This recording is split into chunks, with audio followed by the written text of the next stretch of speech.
Gente, vocês estão muito abafados, eu não estou em casa, mas eu resolvi gravar esse vídeo rápido aqui pra vocês. A prova que amanhã, mais tarde, vai sair outro vídeo falando sobre a responsabilidade civil do Estado, porque vocês querem porque querem esse vídeo. Então vai sair uma parte só, porque o assunto é muito grande. O assunto de Fábio é muito fácil, gente, assim, não é fácil, mas se você seguir a linha de raciocínio que ele deu no quadro, vai dar certo, tá bom? Eu não coloquei todas as datas na minha linha do tempo que eu fiz. Se vocês quiserem, me procura no WhatsApp que eu passo a que eu fiz pra vocês, ou me chama no Instagram que eu passo pra vocês.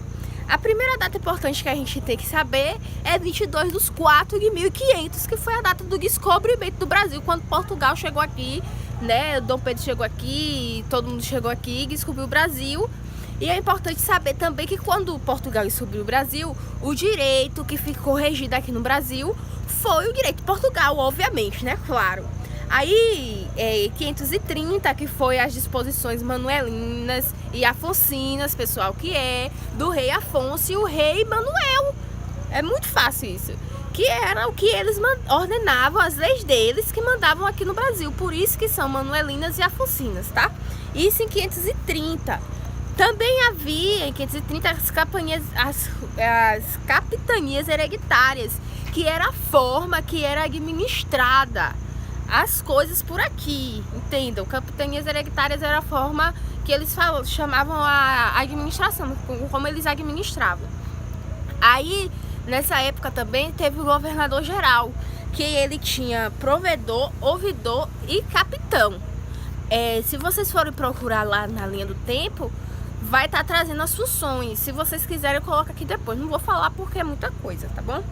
E nessa época também existiu o pau-brasil. De 1500 a 1530, o pessoal explorava o pau-brasil. Era isso que eles iam fazer aqui no Brasil. 1580, aí a gente pulou para 1580, também existia ainda as leis de Portugal. Foi quando teve a União Ibérica, quando houve a invasão holandesa aqui no nosso país. Teve o Tratado de Madrid e todo o território brasileiro, ele já era do jeito que ele é hoje. Só não tinha o estado do Acre. O Acre ele só veio fazer parte do Brasil no século XX, se eu não me engano, faz pouco tempo. Vamos lá. Aí a gente sai de 1580 e vamos para 1640. E eu vou falar de 1640 a 1810. Que aconteceu as rebeliões, aí teve Napoleão invadiu a Europa e teve dois fatos importantes. De 1640 a 1810 aconteceram duas coisas importantes. Napoleão invadiu a Europa e pegou e expulsou os reis de Portugal, a família real. Saiu de Portugal e veio para o Brasil. E aqui no Brasil eles vieram morar aqui, né? Então fizeram o Jardim Botânico e a primeira faculdade da Bahia veio acontecer quando eles vieram para cá pro Brasil. Lembrando que até 1640 existia a cana-de-açúcar. O pessoal começou a parar de ser a produção maior do Brasil, parou de ser o pau-brasil e começou a ser a cana-de-açúcar. Mas em 1810 começou a começou a ter a mineração, tá? O pessoal começou a fornecer mineração, que era lá em Minas Gerais. Lembra que o professor falou isso? É por isso que a cidade de Minas Gerais se chama de Diamantina, Ouro Preto e coisa e tal. Aí a gente vai para 1824. 1824 é uma data muito importante, porque é a data da primeira Constituição do Brasil.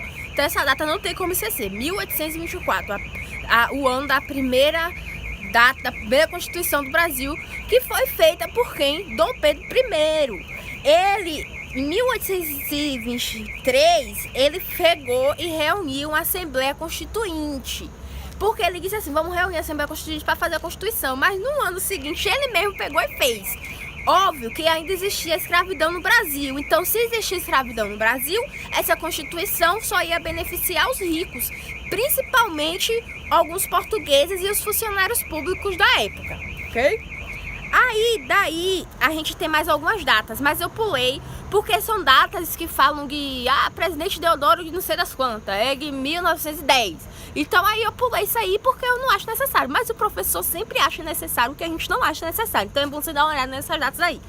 Mas aí na minha linha do tempo, eu saí aí de 1824 e fui para 1891, que foi a data da segunda Constituição. E nessa segunda Constituição, tava tendo muita produção de café, era uma época que tava tendo o voto do Cabresto, que era aquele negócio de coligação de voto, né, tal. Era o coronelismo que regia o Brasil. E aí era... eu tava falando o quê, meu Deus? O coronelismo regia o Brasil, só que na Constituição de 1891 aconteceu uma coisa muito importante. Houve a divisão antigamente os estados aqui eram chamados de províncias. A partir dessa Constituição, o Brasil passa a ser república, tá? Passa a ser república presidencialista e passa a ter estados federativos, né? Se tornou um estado federativo. Aí passou de província para estado, onde os estados tinham mais autonomia por se chamarem estados, tá, ok? Isso com estado da confederação junto com estado da federação. Não tinha ainda Brasília nessa época. Aí vamos lá. Em 1934 foi quando surgiu a terceira Constituição, que ela vigorou somente um ano, em 1935. Essa época aí foi a época que Getúlio Vargas tinha assumido a presidência. E quando ele assumiu, era um regime que estava sem Constituição na época. E também vale a pena lembrar que Getúlio Vargas, ele assumiu aí a presidência por um golpe que foi dado, entendeu? Tem toda a historinha lá do golpe, vale a pena você conferir, porque vai que caia. E aí ele assumiu aí e tinha essa Constituição.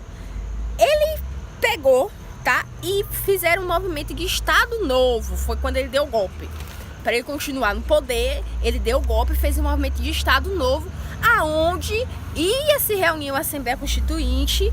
Porém, ele mesmo fez a quarta Constituição do Brasil, uma quarta Constituição também ditadora, por sinal.